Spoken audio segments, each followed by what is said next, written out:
Hi, I'm Divya Joshi. Here I'm going to demonstrate buffer overflow attack. I've used gdb-peda to analyze the code and then corrupt it by injecting malicious code into it. I'm trying to spawn a new shell and the shell code is the injected code here. For this attack, we use a simple C program and exploit the vulnerability in its lower level code.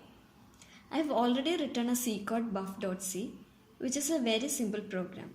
I'll open it, cat buff.c. Now you can see the code. It takes an input from the command line and copies it into a buffer. The buffer size is fixed as 256. So in the memory, a size of 256 is allocated for this buffer. When the main function is called, initially the return address is pushed into the stack. Since the stack grows downward, below the return address, RBP is placed and the space for the local variables are reserved below that.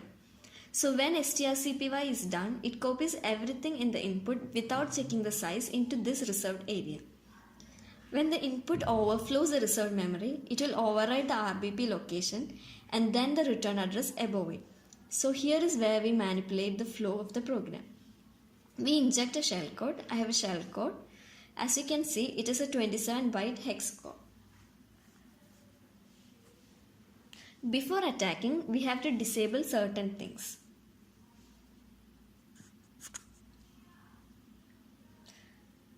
So this command is used to disable ASLR, which is address randomization. Now I'll compile the code. We use -zxx stack to make the stack area executable because this is where we inject the shell code. The next fno stack protector is used to disable stack protection canary.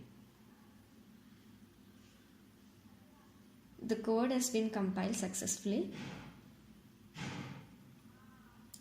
Now I'll try to open it using gdb-peda.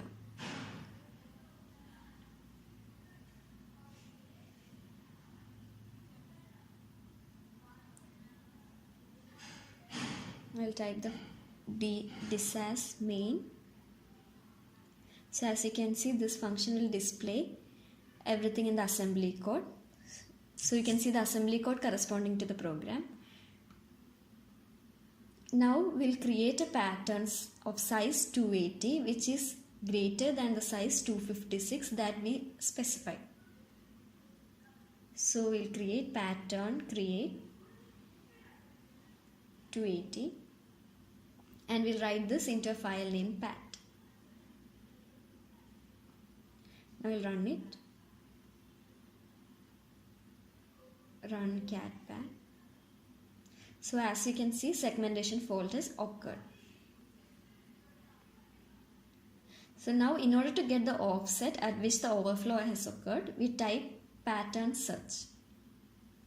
So here offset 264. So we obtain the offset as 264. Now we'll run the code again. So now we make some changes. So as you can see, run python -c, we'll write the Python script and print. We'll print A's and we'll print 264 A's.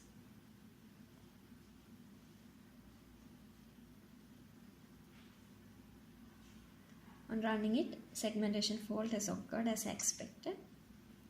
Now we'll check the contents in the stack.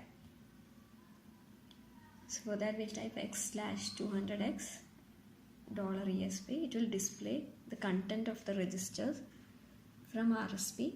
So we can see 41, 41, 41, which is a hex code for A.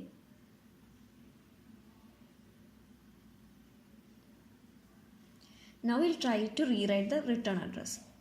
So we know the space after 264 is reserved for the return address. So we'll make it as B.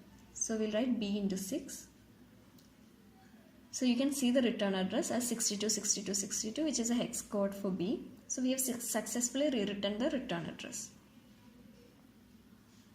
Now we'll alter a bit more by adding our shell code. So we know our shell code is 27 byte. So we'll do 264 minus 27, which is 237 A's, and then we'll inject the shell code. So we'll copy the shell code and paste it.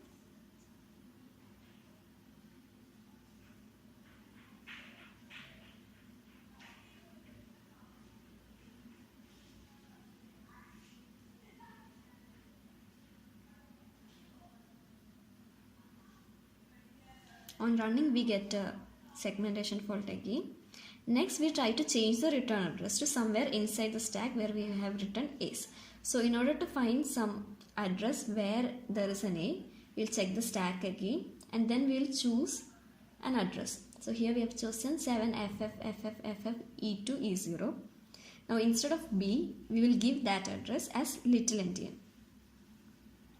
So we write /xe0/xe2, then FFFFF7F.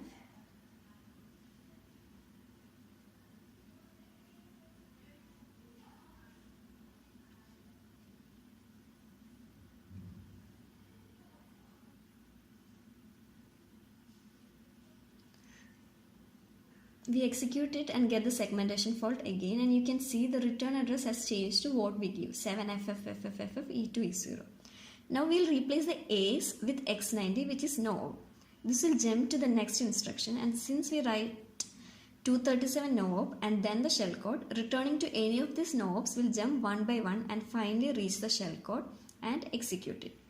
So here we'll press enter. And we can see that the shell has been spawned. So now we'll type ls and we get the content. So we have successfully completed buffer overflow attack. Now we can do this outside GDP also. For this we copy what I've written, the Python script. We copy it and run it outside GDP. ./a.out and then the Python script. Now the shell has spawned again. So who am I? It will give HP, ls it will give the required.